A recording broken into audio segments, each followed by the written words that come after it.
बेनीपट्टी थाना पुलिस ने थाना क्षेत्र के चांदपुरा सहरिया के समीप मुख्य सड़क से भारी मात्रा में शराब के साथ 2 तस्कर को गिरफ्तार किया है। साथ ही तस्कर का ऑल्टो कार भी जब्त कर लिया है।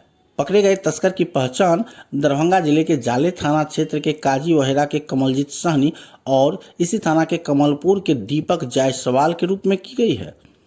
बताया जा रहा है कि एसएचओ बेनीपट्टी को गुप्त सूचना मिली थी कि एक कार सवार द्वारा स्कूटी में ठोकर मार दिया गया है, जिसके कारण स्कूटी सवार जख्मी हो गया है और कार को भीड़ ने पकड़ रखा है।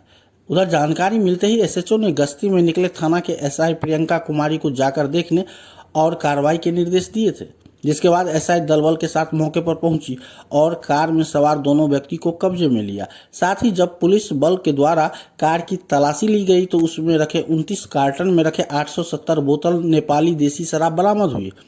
शराब की बरामदगी होते ही दोनों तस्करों को विधिवत रूप से गिरफ्तार कर कार तथा शराब को जब्त कर थाना ले आए। इस संबंध में एसएचओ सह पुलिस इंस्पेक्टर शिवशरण शाह ने बताया कि दोनों तस्करों के खिलाफ प्राथमिकी दर्ज कर न्यायिक हिरासत में भेज दिया गया है।